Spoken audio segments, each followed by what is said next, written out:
TVS iQube, Bajaj Chetak और ओला S1 Pro electric, आज ये तीनों स्कूटर्स हमारे साथ हैं और बारी है इस वीडियो में बात करने की इन तीनों स्कूटर्स के डिजाइन, फीचर्स, पावर, रेंज और इन तीनों में से कौन सा स्कूटर आपके लिए एक बेहतर इलेक्ट्रिक स्कूटर बन सकता है।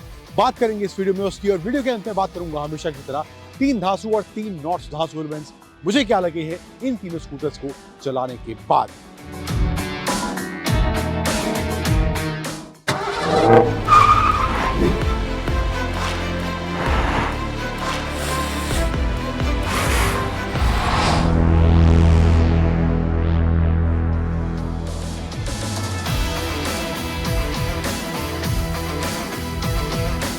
शुरुआत करते हैं इन तीनों स्कूटर्स के डिजाइन से। तो ये दोनों स्कूटर टीवीएस iQube और बजाज चेतक आपको वो स्कूटर वाला फील ही देंगे इन टर्म्स ऑफ डिजाइन ऑल्सो। यहाँ पर चेतक ने थोड़ा बहुत आपको रियर में बोट टेल डिजाइन वाला एलिमेंट देखने को मिलेगा, इसके रियर में जो पैनल लगा हुआ है उससे। एंड यहाँ पर ओला S1 Pro ये आपको इन दोनों से इन टर्म्स ऑफ डिजाइन बिल्कुल अलग देखने को मिलने वाला है। हेडलैम्प्स की बात करूँ तो DRL विद प्रोजेक्टर हेडलैम्प्स यहाँ देखने को मिल रहे हैं एंड DRLs और LED लाइटिंग यहाँ पर चेतक में दी गई है।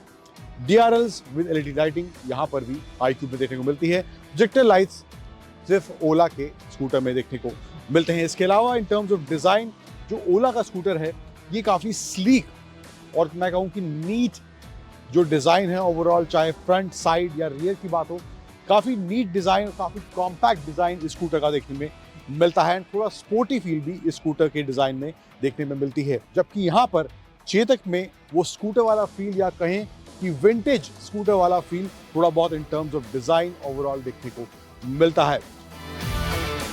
iQube की बात करें तो यहाँ पर जो है ये प्रॉपर स्कूटर जो आई स्कूटर हैं उनकी तरह ही इसका डिजाइन देखने को मिलता है। थोड़े बहुत एलिमेंट्स ऐड किए हैं बीइंग एन इलेक्ट्रिक स्कूटर जो इसके फ्रंट फेस में यहाँ पर देखने को मिल रहे हैं, बट ओवरऑल जो फील है प्रॉपर स्कूटर वाला ही है। जैसे कि आई स्कूटर जो मैं कह रहा था वैसा ही फील उसमें देखने को मिलता है।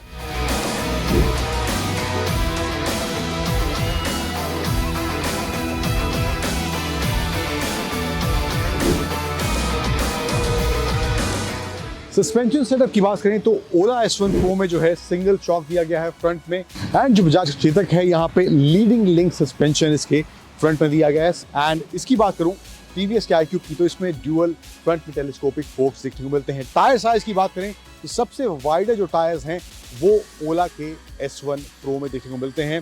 12 इंच के 110 सेक्शन के टायर्स आगे पीछे इसमें दिए गए हैं, जबकि चेतक और iQube में टायर्स का साइज है 12 इंच बट 90 सेक्शन के टायर्स आगे पीछे दोनों जगह इन दोनों स्कूटर्स में देखने को मिलते हैं।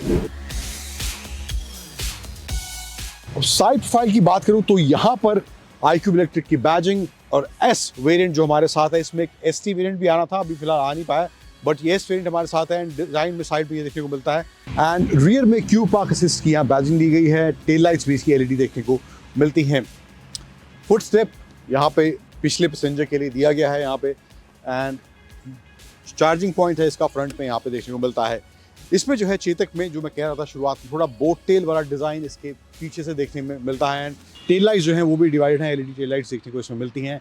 एंड ये सिल्वर एलिमेंट थ्रू आउट इस स्कूटर में आगे पीछे साइड में इस्तेमाल करा गया है। एक चीज़ जो थोड़ी सी मुझे इसकी अनोइंग लगती है वो है इसका ये जो बूट स्पेस जो है, अगर आप ये इसका सीट ऊपर करते हैं तो चार्जिंग पॉइंट इसका सीट के नीचे दिया गया है। सो इन केस आप चार्ज कर रहे हैं एंड कहीं ओपन में या इन केस बारिश होती है तो यहाँ पर आप इसको इतना ही क्लोज कर सकते हैं, पूरा क्लोज ये नहीं होगा, या चार्जिंग पॉइंट या चार्जिंग सॉकेट लगेगा तो ये सीट आप क्लोज नहीं कर सकते। एंड वो मुझे लगता है थोड़ा सा एनोइंग, या मे बी चार्जिंग करते वक्त आपको इसको शेड के नीचे ही रखना पड़ेगा। और जो साइड स्टेप है वो यहाँ पर चेतक में भी देखने को इधर मिलती है। फिर आते हैं ओला S1 Pro पे। तो जो डिज़ाइन की बात मैं कर रहा था, काफ़ी कॉम्पैक्ट, स्लीक, मिनिमलिस्टिक फील जो ओला ने इस स्कूटर में देने की कोशिश की है। एक्सपोज बहुत ज़्यादा चीज़ों को नहीं रखा है, सब कुछ बॉडी में ही मर्ज करने की कोशिश की है। रियर में यहाँ पर इसका चार्जिंग पॉइंट दिया गया है जिस गुड, एंड टेल लाइट्स इसमें LED यहाँ पर देखने को मिलती हैं। एंड साइड स्टेप जो मैं इन दोनों में बता रहा था यहाँ पर इसमें देखने को नहीं मिलता, but I think as an accessory अब ओला वो प्रोवाइड कर रहा है, but as a standard package आपको साइड स्टेप इस स्कूटर में देखने को नहीं मिलने वाला है।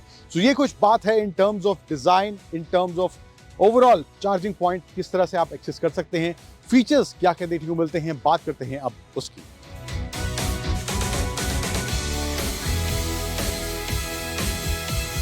तो अब फीचर्स की बात करें तो जो स्क्रीन सबसे बड़ा देखने को मिलता है वो है इस ओला के स्कूटर में 7 इंच का स्क्रीन दिया गया है। एंड बहुत से फीचर्स अब नए मूव ओएस अपडेट के साथ इस ओला के स्कूटर में अब दिए गए हैं। देन ये स्क्रीन में जो मेन स्क्रीन है यहाँ पे P, speedometer, odometer, time, side send indicator and boot opening जो आइकन है वो भी यहाँ देखने को मिल रहा है। Battery percentage, headlight on off है तो वो देखने को मिलता है। इसके अलावा राइट साइड में जाएंगे तो नेविगेशन आप यहाँ पे सेट कर सकते हैं। एंड इसके अलावा म्यूज़िक कंट्रोल्स यहाँ पे देखने को मिलते हैं। फ़ोन पेयर करके आप म्यूज़िक यहाँ से भी कंट्रोल कर सकते हैं। एंड प्ले, पॉज, म्यूट करने का बटन भी इसके साइड में यहाँ पे इसमें दिया गया है। सेटिंग्स में जाएंगे तो अब कुछ नए फीचर्स जो यहाँ पर ऐड हो गए हैं वो हैं, जैसे कि एक पार्टी मोड ओला ने इसमें ऐड कर दिया है। एंड बैटरी में एक वेकेशन मोड दिया गया है जहाँ पर आप स्कूटर अगर थोड़े लंबे समय तक नहीं चला रहे हैं तो वहाँ पे आप इसको ऑन करके छोड़ सकते हैं। एंड बैटरी जो है खड़े खड़े बहुत ज़्यादा डिप्लीट नहीं होगी। हालांकि ओला कहना है कि बैटरी बिल्कुल डिप्लीट नहीं होगी, लेकिन हमने स्कूटर को काफ़ी समय से रखा हुआ है तो बैटरी फिर भी इस वेकेशन मोड को ऑन करने के बाद थोड़ी बहुत डिप्लीट ज़रूर हो रही थी, 1-2% जरूर डिप्लीट हुई थी। देन पासकोड में जाएंगे तो सेट कर सकते हैं, डॉक्यूमेंट सेव करने का ऑप्शन है। एंड राइडिंग में जाएंगे तो यहाँ पर आपको इसका रीजनरेशन सेट करने का ऑप्शन है, लो, डिफ़ॉल्ट, हाई। एंड इसमें अब हिल होल्ड असिस्ट का भी ऑप्शन इसमें दिया गया है इस ओला के S1 Pro में with the new move OS update के साथ।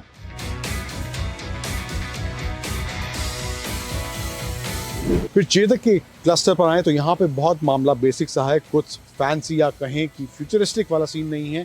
ट्रेडिशनल जो इस तरह की स्क्रीन अभी आई स्कूटर्स में देखने को मिल रही हैं वैसा ही कुछ डिस्प्ले यहाँ पर भी देखने को मिल रहा है। रेंज, स्पीड, स्पीडोमीटर, टाइम, किस मोड में है वो यहाँ इंडिकेट करेगा। एंड बैटरी रेंज, ये सब इन्फॉर्मेशन, ओडोमीटर, ये सब इन्फॉर्मेशन यहाँ देखने को इसमें मिल रही है। बहुत बेसिक है एंड बहुत ज़्यादा मामला इन टर्म्स ऑफ टेक में कहूँ ज़्यादा यहाँ देखने को नहीं मिल रहा है।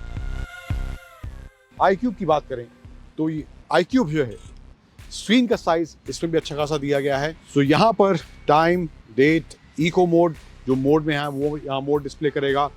ब्लूटूथ पेयरिंग का ऑप्शन है, डिस्टेंस टू एम्प्टी यहाँ देखने को मिल रहा है। Odometer, battery percentage, trip meter, average speed, ये सब यहाँ पे इसमें देखने को मिल रहा है। हालांकि ये जो स्क्रीन है यहाँ पर टच स्क्रीन नहीं है, जबकि ओला में टच स्क्रीन देखने को मिलती है। एंड बटन्स की बात करूँ तो लेफ्ट साइड में यहाँ पे इसके क्लस्टर को ऑपरेट करने के बटन्स इधर दिए गए हैं, यहाँ से आप इसकी सेटिंग्स ऑपरेट कर सकते हैं। And horn, indicator, high beam, low beam, hazard light, park assist, and यहाँ पे इसके मोड स्विच करने का और इसको टर्न ऑन करने का बटन इधर यहाँ पे देखने को मिलता है।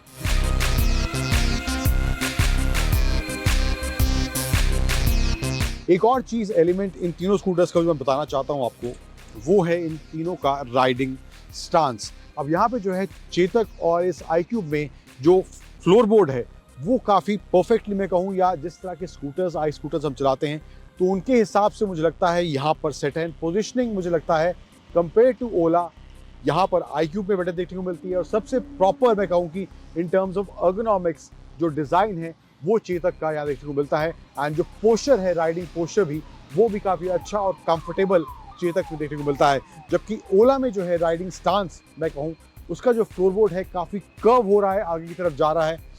तो उस हिसाब से मुझे लगता है जो फुट या कंफर्ट की बात करें, जो पैर रखने की जगह है तो वो बहुत ही ज़्यादा कम है। एंड जो फ्लोरबोर्ड है वो आगे से जो शेप ले रहा है तो वो भी थोड़ा बहुत स्टांस में मुझे लगता है दिक्कत देता है, तो थोड़ा अनकंफर्टेबल यहाँ पर इसके स्टांस में। This is I believe is the best in terms of ergonomics and iQube I would say on second number in terms of ergonomics। तो ये कुछ चीज़ें हैं यहाँ पर in terms of design, features, ergonomics, tyre size, brakes को लेकर जो इन स्कूटर के बारे में हमने बात की। बट ओवरऑल मुझे लगता है इन टर्म्स ऑफ फीचर्स कहूँ कि ओला S1 Pro में आपको इन दोनों कंपेरेटिवली ज़्यादा फीचर्स और टच स्क्रीन का ऑप्शन भी यहाँ पर देखने को मिलता है। But overall in terms of ergonomics I believe Chetak में सबसे बेहतर काम किया गया है।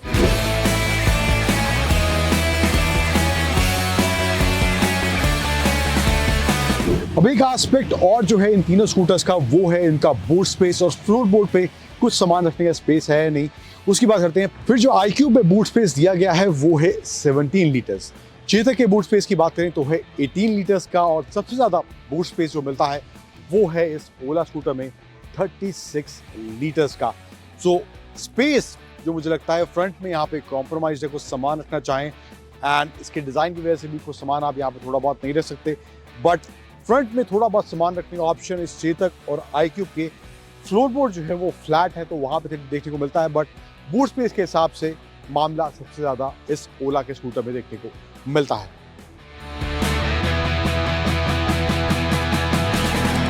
और अब बारी है इन तीनों स्कूटर्स को राइड करने की। परफॉर्मेंस कैसा है, राइड एंड हैंडलिंग कैसी है, एंड ओवरऑल रेंज में कितना फर्क देखने को मिल रहा है इन तीनों स्कूटर्स को एक्सपीरियंस करने के बाद आगे बढ़ते हैं और बात करते हैं अब उसकी।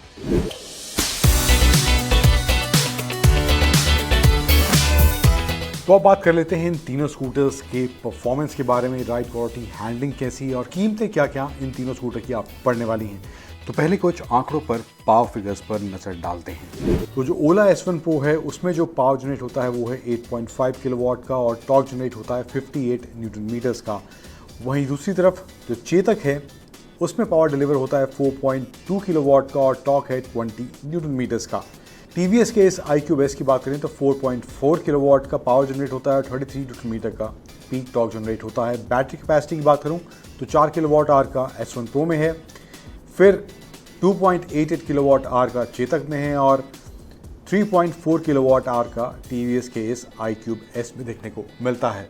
सीट हाइट की बात करें तो सबसे कम जो सीट हाइट है वो चेतक में देखने को मिलती है। इन केस आपकी हाइट थोड़ी छोटी है तो वहाँ पर चेतक शायद आपके लिए इन टर्म्स ऑफ सीट हाइट ज़्यादा प्रेफरेबल रहेगा। नंबर जो है सीट हाइट का 762 मिलीमीटर है, चेतक का S1 Pro का है 792 मिलीमीटर और TVS iQube S का है 770 मिलीमीटर्स का।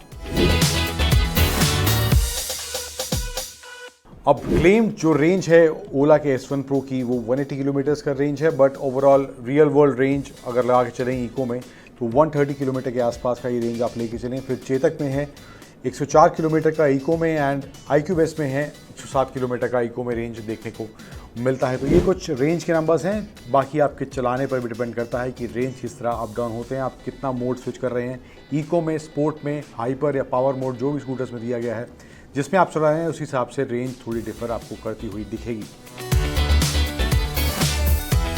सो प्लस पॉइंट्स जो मुझे S1 Pro के बारे में लगे हैं वो है इसकी परफॉर्मेंस अनमैच्ड है। बाकी दोनों स्कूटर से काफ़ी ज़्यादा तेज़ ये स्कूटर शुरुआत से अंत तक चलाने के दौरान फील होगा और इसमें मोड्स भी आपको एक्स्ट्रा देखने को मिलेंगे और हाइपर मोड जो है वो काफ़ी तेज़ सर्रार फील होता है और 115 किलोमीटर पर आवर के आसपास की स्पीड आप उससे टच कर सकते हैं। वहाँ पर कोई दिक्कत इन terms of performance Ola S1 Pro में देखने को नहीं मिलती है।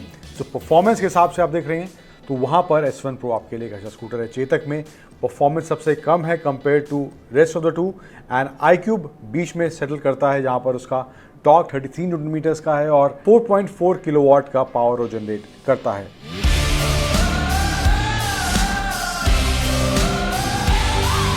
फिर राइड और हैंडलिंग तीनों में से किसका बेहतर है? सो राइड और हैंडलिंग के हिसाब से बात करूं तो iQube S थोड़ा बेटर पैकेज मुझे चलाने के दौरान लगा, लेकिन जो एक चीज़ बहुत ही ज़्यादा बेहतरीन मुझे चेतक में देखने को मिली वो है उसके अर्गोनॉमिक्स। जिस तरह से पोजिशनिंग है, फ्लोर में स्पेस है एंड जो पोस्चरिंग बनता है स्कूटर पे, तो वहाँ पर चेतक इन दोनों स्कूटर से आगे दिखाई देता है। बट ओवरऑल कहें कि मिक्सचर ज़्यादा better in terms of ride and handling देखने को मिलता है वो है iQube S जो TVS का ये स्कूटर है। ओला S1 Pro में डिसेंट है, बहुत ज़्यादा मैं कहूँ compare to rest of the two बहुत ज़्यादा कंफर्ट या कहें कि बहुत ज़्यादा अच्छा पोस्चर इस स्कूटर में देखने को नहीं मिलता है और फ्लोर का जो एंगल है वो भी काफ़ी कर्व्ड है, तो वहाँ पर भी थोड़ा बहुत डिस्कम्फर्ट शायद आप अगर ज़्यादा देर तक चला रहे हैं तो आपको ज़रूर महसूस हो सकता है। फिर आते हैं ब्रेकिंग वाले पार्ट पर, सस्पेंशन सेटअप कैसा है उसकी बात कर लेते हैं। तो ब्रेकिंग ओवरऑल तीनों स्कूटर में जिस हिसाब से उनकी स्पीड है, जिस हिसाब से उनकी पावर है, तीनों स्कूटर में बहुत ज़्यादा फर्क देखने को नहीं मिला। जितनी तेज़ रफ्तार या धीमी रफ्तार में मैंने तीनों स्कूटर को ट्राई किया तो दोनों ही माहौल में स्कूटर्स का ब्रेक्स अच्छे से अप्लाई हो रहा था, कोई दिक्कत मुझे इन टर्म्स ऑफ ब्रेकिंग वहाँ महसूस नहीं हुई।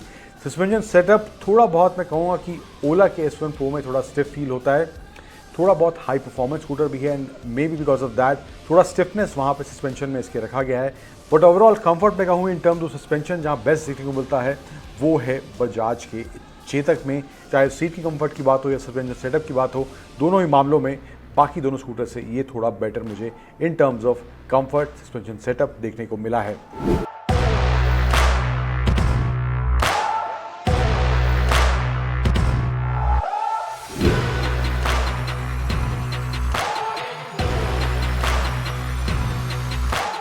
अब कीमतों की बात करें तो ओला स्कूटर का प्राइस स्टार्ट हो रहा है, जो S1 वेरिएंट है उसका प्राइस स्टार्ट हो रहा है 1,39,699 रुपीज़ से, और S1 प्रो का प्राइस जाता है 1,63,549 रुपीज़ एक शोरूम। हालांकि ओला का एक S1 एयर भी हाल ही में आया था एंड उसका प्राइस स्टार्ट होता है अराउंड 99,000 रुपीज़ एक शोरूम से उसका प्राइस स्टार्ट होता है। फिर TVS का iQube है जिसमें दो वेरिएंट हैं, iQube और iQube S। ST आना था लेकिन अभी फिलहाल आ नहीं पाया है। तो इन दोनों वेरिएंट्स के प्राइस जो हैं 1,60,956 रुपीज़, और iQube S का जो प्राइस है वो है 1,61,056 रुपीज़ एक शोरूम। फिर चेतक का जो प्राइस है, दो वेरिएंट हैं, एक प्रीमियम है और एक प्रीमियम एडिशन अभी 2023 का अनाउंस हुआ। इसमें कुछ एडिशनल फीचर्स हैं, एक डिजिटल स्क्रीन जो है अब वो कलर्ड उसमें दिया गया है, ड्यूअल टोन सीट है एंड थोड़े बहुत और चेंजेस भी उस नए एडिशन में बजाज ने चेतक की करे हैं। तो प्राइस है इन दोनों वेरिएंट्स का 1,22,453 रुपीज़, और जो नया एडिशन आया है उसका प्राइस है 1,51,958 रुपीज़ एक्स शोरूम। और ये सभी प्राइसेस जो हैं ये इन स्कूटर्स के एक शोरूम प्राइसेस हैं, जिनमें आप सब्सिडी स्टेट या फ्री सब्सिडी आपको कट के मिलेगी, और जो एडिशनल चार्जेस ब्रांड अलग अलग चीज़ों के लेता है वो भी उसमें बाद में ऐड होंगे सब्सिडी कटने के बाद। सो ओवरऑल ये प्राइसेस जो हैं वो एक शोरूम प्राइस अभी हमने आपको इन सभी स्कूटर्स के बताए हैं।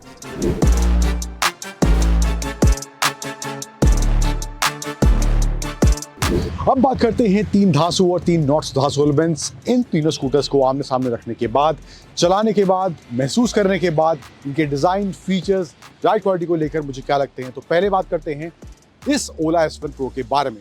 तो अगर आप in case performance, range, features के हिसाब से इलेक्ट्रिक स्कूटर लेना चाहते हैं तो वहाँ पर ये स्कूटर आपको निराश नहीं करेगा, and this scooter beats these two scooters in these areas. फिर चेतक की बात करें तो Chetak in terms of ride quality, ergonomics and decent city performance के हिसाब से ये स्कूटर आप ले सकते हैं। फिर iQube की बात करें तो iQube जो है इन terms of features, performance mixture है, ना इतना कम है ना उतना ज़्यादा है इन terms of performance and also in terms of features.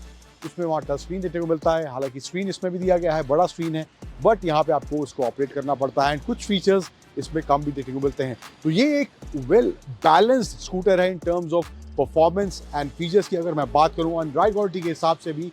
सो ये कुछ चीज़ें हैं जो इन तीनों स्कूटर्स को आमने सामने रखने के बाद मुझे इन तीनों में अच्छी या बुरी लगी हैं, बट ओवरऑल आपकी पसंद या आपकी चॉइस किस हिसाब से है, कौन सी चीज़ें आपके उस ब्रैकेट में फिट बैठ रही हैं, तो उस हिसाब से वो स्कूटर आप इन तीनों में से चूज कर सकते हैं।